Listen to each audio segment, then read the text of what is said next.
begitu diterapi harus bawa oksigen. Nah ternyata begitu difoto X-ray segala macam loh, kok paru-parunya itu timbul gelembung-gelembung seperti popcorn. Makanya fenomena vape itu kan tren di dunia anak muda lah. Anak muda sekarang kayaknya mereka kayaknya gaya hidup, lifestyle dia kalau vape itu kayak keren gitu, tren di mana-mana ya. Nah jadi masalahnya ini nggak cuma masalah vapingnya itu, masalah ini udah masuk juga ke isu kesehatan yang serius gitu ya. Nah jadi yang mesti dilurusin dulu nih. Dulu orang pakai vape karena tujuannya apa sih? Katanya vape itu menggantikan rokok, karena dengan vape berarti lebih sehat dibandingkan rokok. Padahal nggak begitu, tetap bahaya juga. Nah ini udah jelas, udah dari kapan WHO pun udah ngomong ya, itu organisasi kesehatan dunia ngomong kalau vape ini adalah berbahaya. Dan dokter-dokter di Indonesia juga banyak sudah edukasi, vape itu ternyata nggak seperti yang dikira-kira itu aman, ternyata juga bahaya. Tapi ya mungkin kalau nggak tegas, nggak jelas, edukasinya nggak nyampe, ya itulah dianggapnya remeh gitu ya. Nah, vape itu kenapa bahaya? Karena ternyata sama aja nikotinnya tetap tinggi. Dipikir nikotinnya kan, oh enggak, nikotinnya sedikit nih, rendah. Enggak, ternyata nikotinnya tetap tinggi. Nah, terus habis itu vape itu ternyata nggak cuman bahan aktifnya itu nggak cuman vape, ternyata ada juga bahan aktif lain, misalnya formaldehid, logam berat ya. Terus habis itu pewarna perasa tuh. Jadi kan vape itu ada rasanya ya. Nah, itu rasanya itu ternyata itu bukan yang aman untuk dikonsumsi, dihirup setiap hari, nggak aman. Kan ada sampai gagal vape itu ada yang namanya popcorn lung. Nah itu ceritanya gini, popcorn lung itu dulu di satu pabrik itu popcorn dia pakai tuh rasa buat rasa, jadi rasanya popcorn itu jadi enak. Waktu itu kebetulan vanilla tuh dia pakai. Nah ternyata setelah berapa tahun kok yang kerja itu semua tiba-tiba sesak napas, kemana-mana akhirnya begitu diterapi harus bawa oksigen. Nah ternyata begitu difoto X-ray segala macam loh, kok paru-parunya itu timbul gelembung-gelembung seperti popcorn, makanya disebut popcorn lung. Nah ini sama yang dipakai di aromanya di vape ternyata gitu kan. Nah habis itu selain itu ini juga bahaya. Kenapa? Bisa sebagai pintu masuk apa? Dari vape lama-lama lari ke narkoba. Nah ini yang lagi di sama BNN segala sampai masuk ke BNN. Kenapa masuk ke BNN? Karena menurut BNN begini, ini vape ini generasi muda pakai semua. Masalah kita nggak tahu nih, ini vape beneran atau narkoba nih. Wanginya juga begitu, nggak ketahuan, gaya hidup seperti itu ya kan. Orang nongkrong senyum-senyum, ini apa ini gitu kan. Nah maksudnya sekarang fenomena ini banyak yang ternyata vape-nya itu ada tambahan, nggak cuma vape ternyata. Misalnya ganja sintetis, terus psikoaktif lain, misalnya NPS. Kemudian terakhir itu ada juga pakai etomidate. Etomidate itu kan sebenarnya kan di rumah sakit kita pakai buat anestesi. Nah dipakai, dimasukin, dicampur. Terus jadi ada juga menggunakan narkoba liquid tuh. Nah terus habis itu yang diambil bener efeknya bukan apa, buat fly-nya gitu. Nah fly otomatis itu bahaya. Kenapa? Satu, kesadaran menurun, bayangin tiba-tiba nyetir pakai begitu kan bahaya. Kedua, merusak paru-paru gak? Iya, merusak paru-paru juga. Pernapasan mengganggu, merusak paru-paru, mengganggu pernapasan juga. Nah terus habis itu kalau misalnya terusan adiksi gak? Ketergantungan, ya iya candu jadinya kan. Nah kualitas hidupnya menurun, kemudian nggak fokus, terus habis itu memori juga jadi nggak baik segala, ada otomatis terganggu. Nah sumber daya manusia ke depannya akan terganggu gitu. Nah jadi ini masih diluruskan, yang mesti dilurusin itu ya. Jadi bukan berarti vape lebih baik, lebih bagus dari rokok dan menggantikan rokok, bukan, sama bahayanya gitu. Tapi kan ini kan mulainya dilarang itu gara-gara ada kandungan itu ganja itu kan. Sebelumnya kan tidak nih, makanya pemerintah diam-diam aja. Nah, menurut dok sudah ada nggak sih dari ID sendiri untuk menyarankan untuk memberhentikan? Oke, nah tadi saya bilang tuh, jangankan dari ID pemerintah, WHO udah ngomong. WHO itu nggak ngomong masalah tambahan narkobanya ya. Dia bilang ternyata menurut penelitian mereka, ternyata berdasarkan penilaian dengan evidence base-nya, ternyata vape itu berbahaya juga ternyata. Makanya WHO bilang tidak menganjurkan atau tidak menganjurkan untuk tidak menggunakan vape gitu. Nah, dokter-dokter di Indonesia itu kan dokter-dokter semuanya kan di bawah ID ya, dan berdasarkan itu mereka juga banyak jurnal-jurnal literatur yang mereka pakai ternyata itu dipaparkan tuh sama dokter-dokter yang di sebagai influencer juga ya, itu saya udah baca beberapa tuh dipaparkan ternyata vape ini bahaya loh, kemungkinan kanker parunya segala macam tuh dipaparkan semua gitu. Nah, mestinya itu kan jadi masukan buat pemerintah segala gitu ya. Nah, tapi masalahnya terus kalau misalnya kenapa kok pemerintah baru sekarang gitu kan? Kalau pemerintah kan ngelihat dari, kalau menurut saya ini disclaimer menurut pendapat saya ya, karena pemerintah melihat perkembangan ke depannya, karena kan ini berjalan terus penelitian itu ya. Ternyata kan banyak kejadian, ada beberapa yang ditangkap, ternyata berhubungan dengan dulu rokok zombie segala, ternyata vape-nya dicampur tadi, intermediate segala. Nah, lihat dari perkembangan ke depan, kemudian masukan dari masyarakat semua, terus lihat dari kesehatannya, itu pasti dari Kementerian Kesehatan juga ada apa? Karena mereka pasti ada datanya jelas. Semenjak vape masuk, kemungkinan sakit paru-paru naik apa enggak? Semenjak vape masuk kualitas kesehatan masyarakat naik apa turun apa enggak? Itu pasti ada penelitiannya. Akhirnya baru pemerintah memutuskan untuk tadi mulai diajukan regulasi untuk melarang vape. Tapi dok, kalau vape sendiri tanpa nikotin tetap bisa merusak juga. Terus yang kedua, vape itu selain merusak ke paru-paru juga, otak juga jadi target inceran juga nggak sih dok? Iya, gini, vape itu bukan karena vape ada nikotin. Orang anggapnya vape itu nikotinnya lebih rendah atau nikotinnya lebih berkurang. Nah, ternyata vape itu nikotinnya juga tinggi, tetap ternyata di vape-nya itu sendiri ya. Nah, terus kalau ditanya apakah ke otak kita? Iya dong, kalau misalnya nikotin segala macam dan bahan yang lain itu otomatis pengaruh ke otak. Tadi saya bilang, jadi memori, terus habis itu nggak fokus, terus ke depan bisa apa nggak? Bisa depresi, gangguan kecemasan bisa, nyanyi juga bisa. Jadi tetap ke otak pun ada pengaruhnya ada. Jadi untuk apalagi kalau dicampur narkoba, itu kan bahan-bahan aktif yang kerjanya di sentral. Kerja di sentral itu berarti kerjanya di otak, di saraf otak. Nah, itu otomatis ke depan pun akan berpengaruh terhadap kerja otak. Mengganggu jam tidur artinya juga ya dok? Jelas. Jadi tadi kayak misalnya udah sampai ke depresi, gangguan kecemasan, otomatis pengaruhnya ke kualitas tidur yang nggak bagus, imun tubuhnya drop, otomatis kualitas hidup dia juga menurun. Habis itu sakit segala macam ya, otomatis akan berpengaruh dalam hidup dia sehari-hari kan. Dok, ini kan juga banyak statement juga bilang bahwa sebenarnya yang lebih parah itu yang bukan perokok aktif ya dok katanya, karena kan ngirup juga gitu. Oh, okay. Nah, bagaimana tanggapan dokter dengan statement bahwa daripada lo jadi perokok pasif mending aktif?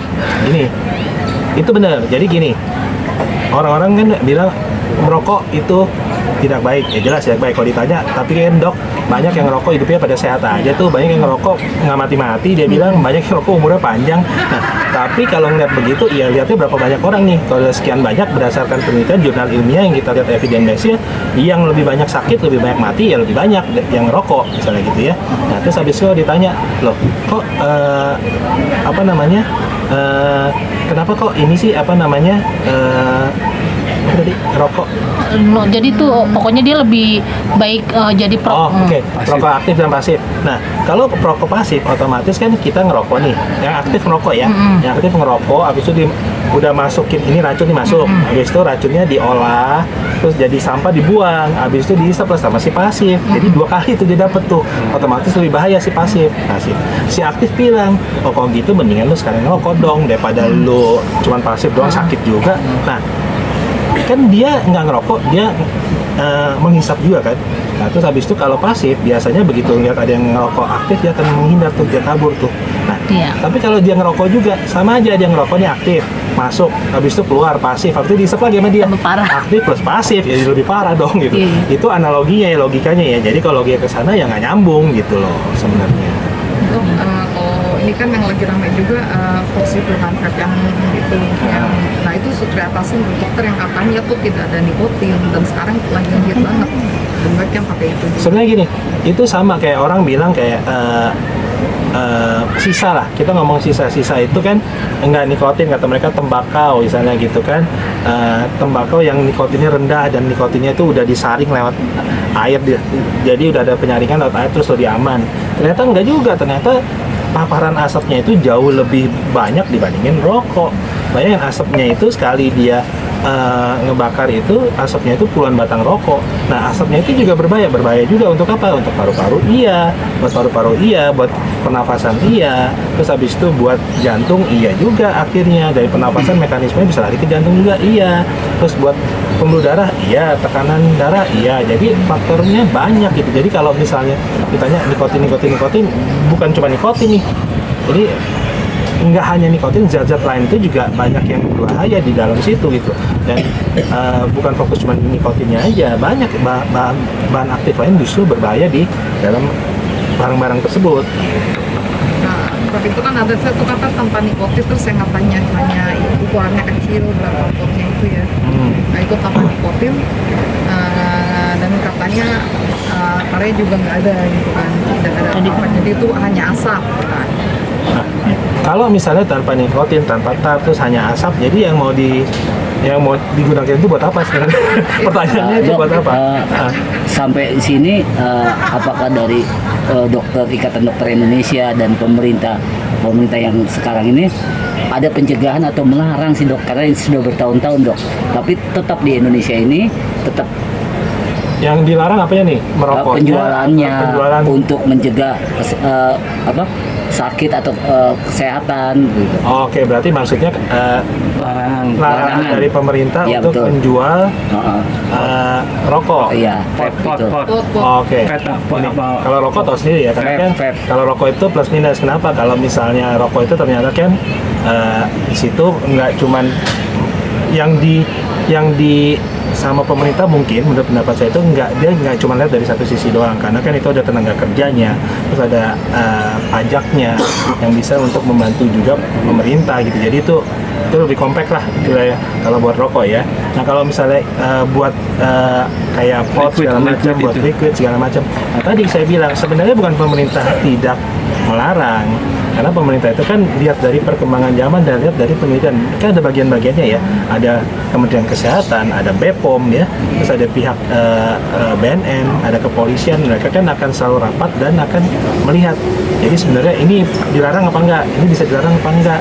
Jadi yang memutuskan nggak cuma satu pihak yang berwenang itu, jadi mereka akan semuanya. Karena gini tadi, nggak cuma dari bahannya itu, karena kan tadi kompleks itu ada juga faktor ekonominya, banyak orang yang usaha di situ, bisnisnya ada gitu. Nah, dilihat apakah ini mengganggu kesehatan atau enggak. Kalau emang mengganggu kesehatan sumber daya manusia ya pasti ditutup. Nggak mungkin pemerintah bebas, kan nggak mau dong masyarakat rakyat kita jadi hancur-hancuran berantakan. Itu kan bahaya gitu. Pasti bukannya pemerintah nggak melarang, tapi dia akan mengikuti perkembangan dan berdasarkan penelitian dilihat. Tadi kan intinya di awal tujuannya pakai itu apa sih? Lifestyle, Bukan gaya. lifestyle juga. Tadi kan awalnya untuk rokok. Pengalihan, ya. Pengalihan kan katanya ini lebih sehat. Semua orang pakai. Waduh, lebih sehat nih. Karena mau berhenti ngerokok kan susah gitu kan. Oke lah, kita ganti ke sini. Ternyata sama aja gitu mas. Ternyata ya itu lebih mesti begitu kita tahu ke depannya lebih bagus, pastinya lebih bijaksana lah untuk memilih gitu. Ya paling bagus sih sebenarnya hidup sehat ya. Kalau misalnya masalah usia itu kan memang ada yang menentukan, tapi tetap kita ya usaha dulu, ikhtiar dulu dong ngelakuin yang terbaik gitu. Jadi pesannya untuk pengguna-pengguna vape sekarang gimana? Apalagi lebih banyak anak muda nih. Bahkan Justru anak SD, SD kelas 3. ya.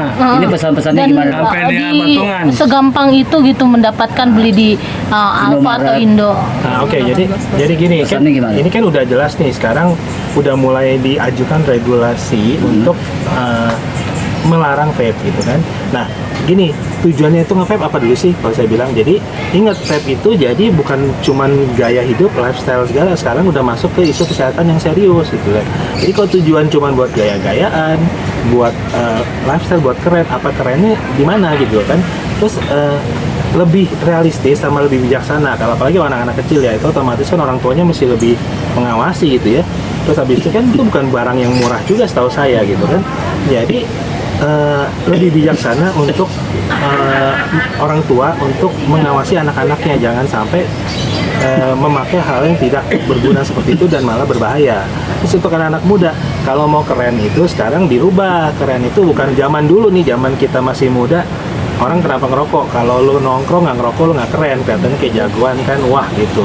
Sekarang kan udah bergeser. Kalau lu nggak ngerokok, lu hidup sehat, lu keren. Makanya sekarang orang pada olahraga, nge-gym segala macam, itu kan banyak lah sekarang, ada padel segala macam. Nah, untuk yang tren-tren ke arah kesehatan. Nah, terus habis itu sekarang yang penting itu adalah health span, bukan lifespan. Jadi lifespan itu dulu yang penting kita hidup panjang, mau sakit nggak sakit, yang penting hidup kita panjang. Enggak, zaman sekarang udah lebih ke mau hidup panjang tapi lu masih sehat. Health span itu jadi dalamnya sehat baru luarnya sehat. Nah, dalamnya sehat salah satunya tadi pola hidup sehat, lifestyle, gaya hidup mesti dijaga, termasuk hindarilah yang merokok, alkohol, ya kan. Terus habis itu narkoba, itu yang nggak ada gunanya semua. Buat apa? Mesti dihindarin. Itu kalau misalnya ada sekarang lagi rame anak-anak muda sekarang kan, masalahnya hampir 80% anak-anak muda kita itu dia membeli buku-buku tentang kejiwaan. Berarti dia sadar ada masalah di kejiwaan dia. Nah, di luar negeri itu hampir di atas 50% semua mengalami mental illness, ya kan. Nah, itu kadang-kadang ada yang namanya coping mechanism. Coping mechanism itu untuk menghadapi masalah, mereka larilah ke tadi, ke narkoba, ke alkohol, terus kemudian tadi kumpul-kumpul, vape, terus habis itu ngerokok biar kayak mengalihkan. Itu sebenarnya mengobati sementara, tapi nggak mengobati akar masalah. Buat apa? Akhirnya masalah ada terus. Yang ada lo ketergantungan, kesehatan lo terganggu, keluar duit banyak, lo urusan hukum, udah kelar kan? Bicara di sektor mental,